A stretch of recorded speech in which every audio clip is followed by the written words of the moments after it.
अभी थोड़ी देर पहले हम लोगों ने 2019 के क्वेश्चन को डिस्कस करा था और अभी जो बाकी बचे हुए हैं 2024 तक हम लोग कंटिन्यू ऑब्जेक्टिव क्वेश्चन को डिस्कस करने वाले हैं। तो अब हम लोग डिस्कस करेंगे 2020 के क्वेश्चन को। तो चलिए शुरू करते हैं हम अपना वीडियो। मैंने इस पीडीएफ को ला करके रखा है सेट करके, ताकि मैं आपको डिस्कस भी यहाँ पे साथ में करते जाऊँ। तो चलिए आगे हम लोग मूव करते हैं और क्वेश्चन देखने का कोशिश करते हैं 2020 का। देख रह सकते हैं यहाँ पे सबसे पहला क्वेश्चन कह रहा है, निम्नलिखित में से कौन से गैस चूने के पानी को दूधिया कर देता है। तो इसके लिए एनसीईआरटी बुक में एक एक्टिविटी दे रखा है, जिसमें पूरा का पूरा सेटअप था। चूना का पानी ले लिया गया था, उसमें हम लोगों को जब हम लोगों ने फूका था, माउथ से जब एयर ब्लो करा था, तो वो दूधिया वाइट कलर का हो गया था। ठीक है, तो हम लोग को पता है कि जब हम लोग सांस छोड़ते हैं तो हम लोग के सांस से क्या निकलता है, CO2 निकलता है। तो हम लोग का एग्जैक्ट आंसर सही क्या हो जाएगा, CO2 हो जाएगा। ठीक है, अब आगे बढ़ते हैं। टार्टरिक अम्ल निम्नलिखित में से किसमें पाया जाता है? तो टार्टरिक एसिड देखिए, टमाटर में ऑक्सैलिक एसिड होता है, गलत हो गया। संतरा में सिट्रिक एसिड होता है, सिरका में एसिटिक एसिड होता है। तो इमली में आपका टार्टरिक एसिड पाया जाता है, और अंगूर में भी आपका टार्टरिक एसिड पाया जाता है, अंगूर और इमली में। ठीक है, जिप्सम का रासायनिक सूत्र क्या होता है? Third third question. ठीक है, तो ये आपका इंपॉर्टेंट क्वेश्चन हो गया है, आप देख सकते हैं अभी के लिए। उसके बाद रासायनिक सूत्र जिप्सम का क्या होता है? तो जिप्सम का रासायनिक सूत्र हो जाएगा आपका CaSO4 इंटू 2H2O। ठीक है, ये हो गया हम लोग का POP, प्लास्टर ऑफ पेरिस क्या हो गया, CaSO4 इंटू हाफ H2O, और इसमें जब ऐड करते हैं और पानी तो ये जिप्सम में बदल जाता है। जिंक और सल्फ्यूरिक अम्ल के बीच अभिक्रिया से निम्नलिखित में से कौन सी गैस निकलती है? ये इंपॉर्टेंट क्वेश्चन है। ठीक है, इसको मैं डिस्कस कर देता हूँ यहाँ पे। देखिए, जिंक क्या हो गया, जिंक हम लोग का हो गया मेटल। ठीक है, जिंक हम लोग का क्या होता है, मेटल होता है। ओके, धातु होता है। प्लस में अभिक्रिया किसके साथ करना, sulphuric acid, H2SO4 sulphuric acid. तो ये मेटल हो गया, ये हो गया हम लोग का एसिड। तो मेटल जब एसिड के साथ रिएक्ट करता है तो क्या बनाता है, मेटेलिक साल्ट बनाता है ना, साल्ट बनाता है, प्लस में हाइड्रोजन गैस रिलीज करता है, हाइड्रोजन गैस रिलीज करता है। तो यहाँ साल्ट हो जाएगा और हाइड्रोजन गैस यहाँ पर रिलीज हो जाएगा। तो जो हाइड्रोजन ऑप्शन होगा वही हमारा सही आंसर होगा। जब पश्चिम की ओर प्रेक्षित कोई धनावेश कण, अल्फा कण, किसी चुंबकीय क्षेत्र द्वारा उत्तर की ओर विक्षेपित हो जाता है तो चुंबकीय क्षेत्र की दिशा क्या होगी? ठीक है, यहाँ पे कह रहा है कि जब पश्चिम की ओर प्रेक्षित कोई धनावेशित कण, कोई एक पॉजिटिव चार्ज है, ठीक है, किसी चुंबकीय क्षेत्र के द्वारा उत्तर की ओर विक्षेपित हो जाती है, मतलब उस पर जो फोर्स लगता है, फोर्स लगने के बाद वो क्या होता है, नॉर्थ डायरेक्शन में चल जाता है। तो मैग्नेट का दिशा क्या होगा, देखिए उत्तर का डायरेक्ट अपोजिट क्या होता है, दक्षिण। ठीक है, तो हम लोग का आंसर क्या हो जाएगा, दक्षिण। हम लोग क्या पढ़े हैं, Fleming left hand thumb rule में, सब एक दूसरे के क्या होता है, परपेंडिकुलर होता है, 90 डिग्री पर होता है ना। तो इस तरह से हम लोग का दक्षिण हो जाएगा। 6 नंबर क्वेश्चन है कि हमारे घरों में जो विद्युत आपूर्ति होती है उसमें जो पोटेंशियल होता है कितना होता है? तो 12 वोल्ट वाला तो खत्म हो गया, गलत होता है। स्टेबलाइजर पहले आता होगा, उसमें आप देखे होंगे कि 220 वोल्ट उसमें बीच पर कांटा रहता था। ठीक है, अब ये है डायरेक्ट करंट होता है कि अल्टरनेटिव करंट होता है? तो हम लोग का आंसर क्या होगा, अल्टरनेटिव करंट। घर में जो करंट आता है बिजली, वो क्या होता है, अल्टरनेटिव करंट होता है। डायरेक्ट करंट जो मेन लाइन स्विच होता है, जो कि आपका जो विद्युत विभाग है वहाँ से जो ट्रांसफार्मर में आता है ना, वो डायरेक्ट करंट से आता है 440 वोल्ट वाला, और नीचे का जो 220 वोल्ट का तार जाता है वो अल्टरनेटिव करंट होता है। ठीक है, गर्म जल प्राप्त करने के लिए हम सौर जल तापक का उपयोग किस दिन नहीं कर सकते हैं? धूप वाले दिन, बादलों वाले दिन, गर्म दिन, इनमें से कोई नहीं। तो इसका एग्जैक्ट आंसर देखिए क्या हो जाएगा, 7 का हम लोग का हो जाएगा बादलों वाले दिन, है ना। जब बादल रहेगा छाया हुआ तो सन का लाइट उतना अच्छा से नहीं आ पाएगा, तो हम लोग गर्म नहीं कर सकते उससे, क्योंकि सनलाइट उसको चाहिए होता है। निम्नलिखित में कौन सा ऊर्जा स्रोत और सौर ऊर्जा का व्युत्पन्न नहीं है? ठीक है, निम्नलिखित में कौन सा ऊर्जा स्रोत सौर ऊर्जा का व्युत्पन्न नहीं, सौर ऊर्जा से नहीं मिलेगा, सौर ऊर्जा का व्युत्पन्न नहीं है? तो यहाँ पर हमको देखना होगा, सौर ऊर्जा नहीं यहाँ पर होकर के होता नवीकरणीय या अनवीकरणीय, है ना। तो भूतापीय इसमें हो जाएगा, पवन ऊर्जा हो जाएगा, नाभिकीय ऊर्जा हो जाएगा। जैव मात्रा नहीं है, ये फॉसिल से यूज हो रहा है ना, सॉरी फॉसिल कहना है, ये जीवों के मदद से यूज हो रहा है। मतलब जैव मात्रा कहने का मतलब बायोमास, है ना। लैट्रिन बाथरूम जो गाय का है उसको एक जगह इकट्ठा करके उससे बनाया जा रहा है। अमीबा अपना भोजन कैसे करता है? कूटपाद से, है ना। अमीबा का अगर आप पिक्चर याद है तो इस तरह से मान करके चले कि अमीबा है, और इसको हम लोग इंग्लिश में क्या कहते हैं, सूडोपोडिया।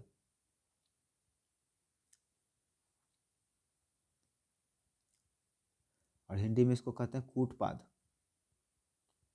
और इसी के मदद से क्या करता है, वो अपना भोजन को इनगल्फ करता है, शरीर के अंदर ले जाता है। कौन सा एंजाइम वसा का पर क्रिया करता है? देखिए आपको मैं बता दूं, डाइजेस्टिव सिस्टम, आपने अगर हमारे चैनल पे वीडियो देखा है तो जिसमें सीन लगा हुआ है, जैसे पेप्सिन, ट्रैप्सिन, तो जिसमें सीन लगा हुआ है वो क्या करता है, प्रोटीन को डाइजेस्ट करता है। ठीक है, प्रोटीन को डाइजेस्ट करता है, तो सीन वाला दोनों गलत हो गया। उसके बाद सेलेब्री अमाइलेज है ना, सेलेब्री अमाइलेज, ये आपके माउथ में ना जो लार टपकता है उसको सलाइवा कहते हैं, और ये स्टार्च को डाइजेस्ट करता है। स्टार्च क्या है, प्लांट का स्टोरेज फूड है। प्लांट अपना फूड किस फॉर्म में स्टोर करता है, स्टार्च में।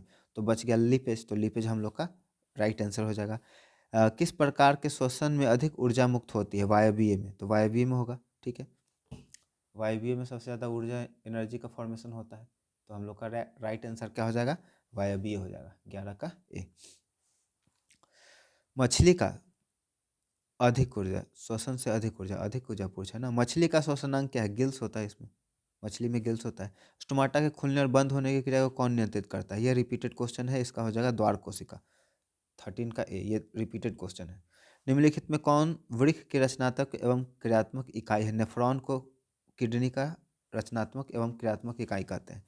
मानव का प्रमुख उत्सर्जी अंग निम्नलिखित में से कौन है, उत्सर्जी अंग, उत्सर्जी मतलब जिसमें से एक्सक्रीशन हो रहा है, स्वेट ग्लैंड नहीं होगा, अग्न्याशय नहीं होगा, रक्त नहीं होगा, वृक्क होगा। हम लोग का जो यूरिन निकलता है, हम लोग टॉयलेट करते हैं, वही हम लोग का क्या है, मेन एक्सक्रीटरी प्रोडक्ट है।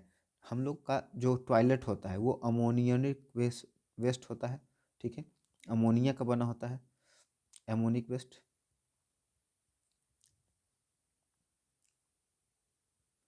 अमोनिक वेस्ट 3 तरह का होता है, यूरिया, यूरिक एसिड, और तीसरा अमोनिया। ठीक है, आपको याद रखना है, जो वाटर के ऑर्गेनिज्म हैं वो अमोनिया रिलीज करते हैं, ह्यूमन बीइंग और टेरेस्ट्रियल ऑर्गेनिज्म यूरिया रिलीज करता है, और जो बर्ड्स वगैरह होते हैं वो यूरिक एसिड रिलीज करते हैं। ठीक है, एड्रोजन क्या है, एड्रोजन क्या है, एक हार्मोन है, किसका, नर लिंग हार्मोन, मादा लिंग हार्मोन, पाचक रस, और इनमें से कोई नहीं। एड्रोजन, एड्रोजन, एस्ट्रोजन, प्रोजेस्टेरोन और टेस्टोस्टेरोन। ठीक है, male sex hormone testosterone, female sex hormone estrogen. ठीक है, और प्रोजेस्टेरोन हो गया। एंड्रोजन का पूछा तो एंड्रोजन, एंड्रोजन मतलब हम लोग का हो गया मेल से रिलेटेड, एंड्रो मतलब मेल से रिलेटेड होता है, तो ये मेल का ही हो जाएगा, 16 का ए ही होना चाहिए, एंड्रोजन, एंड्रोजन।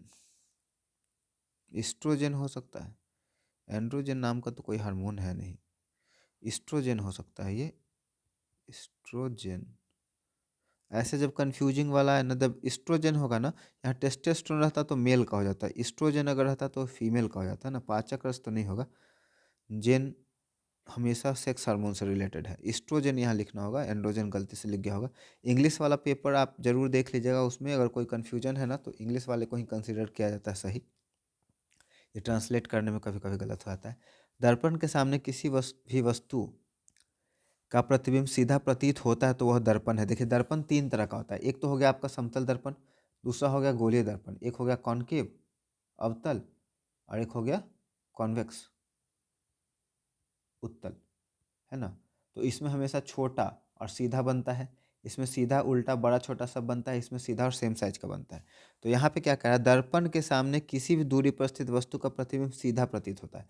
तो किसी भी दूरी पे एक तो सीधा इसमें होता है, एक सीधा इसमें भी होता है, इसमें दूरी बदलते रहता है, किसी भी दूरी में कह रहा है तो सीधा इसमें होगा और इसमें होगा। ठीक है, तो इसमें बात केवल समतल दर्पण ठीक हो गया है, अवतल तो होगा नहीं, केवल उत्तल। ठीक है, या तो समतल अथवा उत्तल, तो हम लोग का राइट ऑप्शन क्या हो जाएगा, डी हो जाएगा। समतल में भी होता है और उत्तल में भी होता है, तो हम लोग का राइट ऑप्शन क्या हो जाएगा, डी हो जाएगा। ठीक है, आगे बढ़ते हैं।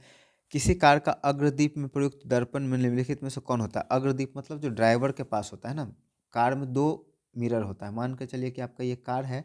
ठीक है, कार है, कार में 2 मिरर इधर लगा हुआ है। ठीक है, और एक मान लीजिए यहाँ ड्राइवर है, तो ड्राइवर के पास एक लटका हुआ ऐसे मिरर होता है, तो ये साइड मिरर होता है हम लोग का उत्तल दर्पण का, और यहाँ पर है, इसको विंग मिरर कहते हैं ना, विंग मिरर। विंग मिरर को यहाँ पे क्या करा है, अग्रदीप, तो ये हो जाता है हम लोग का प्लेन मिरर का, है ना, समतल दर्पण का हो जाता है। तो हम लोग यहाँ पे लिखेंगे समतल दर्पण। राइट आंसर हम लोग का सी हो जाएगा, समतल दर्पण। निम्नलिखित में से किसका अपवर्तनांक सबसे अधिक होता है? रिफ्रैक्टिव इंडेक्स पूछ रहा है, तो रिफ्रैक्टिव इंडेक्स सबसे ज़्यादा किसका होगा? डायमंड का। इसका होता है 2.42। जो सबसे हार्डेस्ट सब्सटेंस है वो उसका क्या होगा? सॉलिड का सबसे ज़्यादा रिफ्रैक्टिव इंडेक्स होता है। रिफ्रैक्टिव इंडेक्स होता क्या है आपको मैं बता दूं, स्पीड जो होता है लाइट का अलग अलग मीडियम में क्या होता है, अलग अलग स्पीड से ट्रेवल करता है, वही स्पीड जो होता है रिफ्रैक्टिव इंडेक्स क्या करता है, रिप्रेजेंट करता है। जिसका रिफ्रैक्टिव इंडेक्स हाई होगा उसमें लाइट का स्पीड क्या होगा? स्लो होगा। निम्नलिखित में से किस लेंस को अभिसारी लेंस कहते हैं? अपसारी और अभिसारी। ठीक है, अपसारी लेंस किसको बोलेंगे? एक लेंस है, मिरर है, लेंस का बात कर रहा है ना, तो लेंस के ही एग्जांपल से हम लोग इसको समझने की कोशिश करेंगे। देखिए, एक लेंस आपका ये हो गया उत्तल, ठीक है। इसमें कोई भी रे ऑफ लाइट जब इसके पैरेलल आएगा तो वो जा करके टकराने के बाद कहाँ से गुजरेगा? एक कॉमन पॉइंट पे मिलता हुआ फील होगा, जिसको हम लोग क्या बोलेंगे? अपसारी बोलेंगे। अभिसारी जिसको किसको बोलेंगे? जो दूर फैला देगा, ऐसे जाएगा दूर चला जाएगा, ऐसे जाएगा दूर चला जाएगा, तो अभिसारी हम लोग बोलेंगे किसको? अवतल लेंस को, है ना। तो हम लोग का 20 का हो जाएगा बी, अवतल। अपसारी अपसारी ऐसा ही कुछ कॉन्सेप्ट है, एक और आप देख लीजिएगा, हिंदी में थोड़ा सा मुझे डाउट है। इसको हम लोग बोलेंगे कन्वर्जिंग, इसको बोलेंगे डाइवर्जिंग। अब डाइवर्जिंग को अपसारी बोलता है, अभिसारी बोलता है, या कन्वर्जिंग को, थोड़ा सा डाउट है, लेकिन मुझे लगता है अभिसारी, अपसारी अभिसारी, अभिसारी अवतल को ही बोलेंगे, है ना। देख लीजिएगा आप एक बार इसको, इसमें थोड़ा सा डाउट है, हिंदी में थोड़ा सा डाउट हो गया है और कुछ नहीं। आयोडीन की कमी से कौन सा रोग होता है? आयोडीन से घेंगा रोग होता है। आयोडीन जो रिलीज करता है गोइटर ग्लैंड करता है, ठीक है, और थायरोक्सिन हार्मोन होता है जिसकी वजह से ये होता है गोइटर। निम्नलिखित में कौन सी पिट्यूटरी ग्रंथि से निकलने वाला हार्मोन है? पिट्यूटरी ग्लैंड से निकलता है हम लोग का कौन सा हार्मोन? ठीक है, यहाँ पर देख लेते हैं हम लोग का 22 नंबर है, 22 नंबर में हम लोग का पिट्यूटरी से निकलेगा ग्रोथ हार्मोन। अमीबा में अलैंगिक जनन किस विधि द्वारा होता है? तो मुकुलन, विखंडन, बीजाणु विखंडन के द्वारा होगा। अमीबा में बाइनरी फिजन होता है ना, अमीबा में बाइनरी फिजन होता है। 22, 21, 23 का हम लोग का बी हो जाएगा। मुकुलन बडिंग दो में होगा, बडिंग होगा आपका ईस्ट में और हाइड्रा में। आपका बडिंग किस में होगा? ईस्ट और हाइड्रा में। बीजाणु जनन ये पता नहीं क्या है।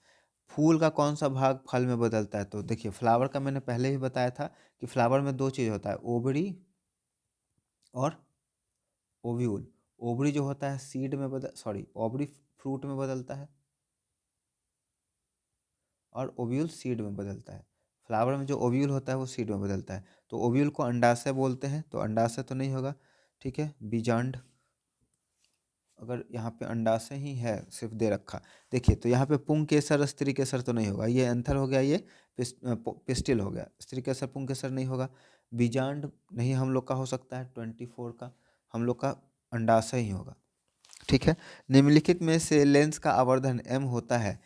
m is equal to lens में v बटा में u होता है ना, ये लेंस के लिए होता है, मिरर के लिए होता है m is equal to minus v बटा में u। तो हम लोग का v बटा में u जहाँ है वही हम लोग का आंसर है, ये डी आंसर हम लोग का है, 25 का डी हो जाएगा, ठीक है। आपको थोड़ा सा फॉर्मूला ध्यान रखना है। निम्नलिखित में से कौन सा नेत्र का रंगीन भाग होता है? मतलब आँख का जो कलर होता है, कलर होता है जो आँख अलग अलग कलर का होता है, किसी का ब्राउन होता है, किसी का ब्लू होता है, किसी का आप देख सकते हैं पूरा ब्लैक होता है ना। तो वो किसके वजह से होता है? ठीक है, तो वो आइरिस के वजह से होता है ना। तो ये परितारिका हो गया। वायुमंडल में प्रकाश के कण का प्रकीर्णन अधिक होता है किसमें? नीला, है ना, इसलिए आकाश हमको नीला दिखता है। तो ये आपका हो गया, ठीक है। ये इंपॉर्टेंट क्वेश्चन है, आप इसको ध्यान में रखिएगा। प्रकाश की किस घटना के कारण सूर्य हमें वास्तविक सूर्योदय के लगभग 2 मिनट पूर्व दिखाई देता है? प्रकाश का वायुमंडलीय अपवर्तन, है ना, scattering of light by atmosphere, atmospheric refraction, है ना, एटमोस्फेरिक रिफ्रैक्शन, ये आपका होगा 28 का बी होना चाहिए, ठीक है। एटमॉस्फेरिक रिफ्लेक्शन, वायुमंडलीय अपवर्तन। निम्नलिखित में कौन से उभयलिंगी, उभयलिंगी मतलब जिसमें मेल और फीमेल एक ही बॉडी में होता है, तो मेल और फीमेल केचुआ में होता है, अर्थवॉर्म में। मेंडल ने अपने प्रयोगों के लिए किस पौधे का चुना था? तो मेंडल ने मटर का यूज किया था। यहाँ पे कैसे भाग गया ये? मेंडल ने मटर का यूज किया था। काफ़ी आसान क्वेश्चन है, अच्छा क्वेश्चन है। निम्नलिखित में से कौन एक अवशेषी अंग है? तो अपेंडिक्स हो जाएगा। ये रिपीटेड क्वेश्चन आ रहा है, दोनों रिपीटेड है। चिपको आंदोलन किससे संबंधित है? ये भी रिपीटेड क्वेश्चन है, ये पेड़ से संबंधित है। वन संरक्षण। आधुनिक आवर्त सारणी के नियम के अनुसार तत्वों का गुणधर्म निम्नलिखित में से किसके आवर्त फलन है? परमाणु संख्याओं के। तो 33 का आपका बी हो गया। ये भी बहुत बार रिपीट किया क्वेश्चन पूछा है। 33 का आपका बी हो जाएगा। ठीक है, आगे। आधुनिक आवर्त सारणी में क्षैतिज कतारें निम्नलिखित में से क्या कहलाती है? ग्रुप। क्षैतिज, क्षैतिज दो तरह का होता है, एक होता है इस तरह से और एक होता है इस तरह से। क्षैतिज कतारें, क्षैतिज मतलब ऊपर से नीचे की तरफ, तो इसको हम लोग बोलेंगे ग्रुप। तो ग्रुप को हिंदी में हम लोग कहते हैं समूह। तो 34 का भी आपका बी हो जाएगा। क्षैतिज कतारें, क्षैतिज पता नहीं क्षैतिज क्या है। क्षैतिज थोड़ा सा कन्फ्यूजन है। लंबवत होगा, ऊपर से नीचे की तरफ आएगा तो वर्टिकल कॉलम। और लॉन्गिट्यूडनल, लॉन्गिट्यूडनल को अगर क्षैतिज, क्षैतिज ऊपर से नीचे कहेंगे ना, ऐसे ऐसे ऐसे क्षैतिज, या फिर ऐसे ऐसे होगा, देख लीजिएगा। जो ऐसे ऐसे होता है इसको ग्रुप कहते हैं, और जो इस तरह से आता है इसको पीरियड कहते हैं। अब इसको हिंदी में क्या कहते हैं ये आप अपना ढूंढ लें। लोहे के फ्राइंग पैन को जंग लगने से बचाने के लिए निम्नलिखित से कौन सी विधि उपयुक्त है? ग्रीज लगाना, पेंट लगाना, जिंक की परत चढ़ाना, इसका हो जाएगा। ये दोनों लगाएंगे, खाना बनाने का है, खराब हो जाएगा खाना का टेस्ट, है ना, तो हम लोग जिंक का मेटल चढ़ाएंगे, नॉन रिएक्टिव। निम्नलिखित में से किस धातु का चाकू से आसानी से काटा जा सकता है? सोडियम को काट सकते हैं हम लोग आसानी से। सोडियम मुलायम मेटल होता है, धातु जो मुलायम होता है। जब किसी अभिक्रिया के समय किसी पदार्थ में ऑक्सीजन की वृद्धि होती है तो निम्नलिखित में क्या होता है? ऑक्सीडेशन होगा। ऑक्सीडेशन को हिंदी में क्या कहते हैं आप देख ले, इसको होमवर्क में ले ले। ऑक्सीडेशन का हिंदी फॉर्म, हिंदी में नाम क्या? अम्ल का पीएच वैल्यू 7 से कम होगा। ठीक है, 7 देखिए एसिड बेस का ये टॉपिक है। पीएच वैल्यू में पीएच स्केल होता है, ठीक है, इस तरह से पीएच स्केल होता है। ये 7 हुआ, 7 से कम हो गया जो आपका एसिड होगा, 7 पे आपका न्यूट्रल हो जाएगा, मतलब जो ना एसिड है ना बेस है, और 7 से अधिक पे जाएगा तो आपका बेस हो जाएगा। ये 0 से शुरू होता है और ये 14 तक जाता है। धोने का सोडा, वॉशिंग सोडा का फॉर्मूला क्या है? वॉशिंग सोडा का Na2CO3, सोडियम बाइकार्बोनेट। मधुमक्खी के डंक से एक अम्ल निकलता है जिसको हम लोग कहते हैं फॉर्मिक एसिड। ठीक है, इसका एक और नाम है मिथेनोइक एसिड भी नाम है इसका। देखते हैं कौन देता है। जिसके कारण दर्द एवं हल्का जलन होता है इसको मिथेनोइक एसिड कहते हैं। और मिथेनोइक एसिड का ही नाम है क्या? Formic acid. ये बहुत ही ज़्यादा इंपॉर्टेंट आपका क्वेश्चन है। विद्युत प्रतिरोधकता का एसआई मात्रक, रिपीटेड क्वेश्चन है, बहुत बार 3-4 बार कर दिया है। ये आपका ओम हो जाएगा, 41 का फर्स्ट हो जाएगा। ठीक है, और चलते हैं। क्वेश्चन को बढ़ाया है, 48 तक ले गया है। 40 हो रहा था अभी, अभी 48 ले गया है। निम्नलिखित में कौन सा विद्युत का सबसे अच्छा चालक है? तो चालक में सबसे अच्छा चांदी हो जाएगा, है ना। विद्युत धारा के चुंबकीय प्रवाह का खोज आपका माइकल फैराडे, 43 का वन। माइकल फैराडे नहीं, ओस्टर्ड। ठीक है, ओस्टर्ड। विद्युत मोटर परिवर्तित करता है, मोटर करता है इलेक्ट्रिकल एनर्जी को मैकेनिकल एनर्जी में, है ना, विद्युत ऊर्जा को यांत्रिकी ऊर्जा में। तो आपका आंसर डी हो जाएगा। निम्नलिखित में से कौन सबसे कम अक्रियशील धातु है? सबसे कम रिएक्टिव। ठीक है, तो सबसे लेस रिएक्टिव में आपका सॉरी, रिएक्टिविटी का एक चार्ज दे रखा गया है। आप उस चार्ज में देखेंगे तो पाएंगे क्या कि जिंक लेस रिएक्टिव होता है, तभी तो आयरन के ऊपर जिंक का लेयर चढ़ाया जाता है। कार्बन की परमाणु संख्या क्या है? कार्बन का परमाणु संख्या 6 है। असंतृप्त हाइड्रोकार्बन में कार्बन कार्बन परमाणु के बीच में त्रिबंध आबंध होते हैं, वो क्या कहलाते हैं? Alkene, alkene, alkyne. एल्काइन होता है, ये बहुत बार मैंने बताया था, इंपॉर्टेंट क्वेश्चन है। फॉर्मूला भी मैं लिख दूं, CnH2n+2, इसका होगा CnH2n-2 और CnH2n, इसका हो जाएगा। ठीक है, आगे चलते हैं। इथेनॉल का क्रियाशील समूह क्या है? नॉल कह रहा है, मतलब अल्कोहल का है, OH आपका, OH। ठीक है, 48 का ए। तो ये छोटा सा एक वीडियो हो गया, इसका सेकंड पार्ट भी है ना, 2020 का सी भी होगा। नहीं, सी नहीं है।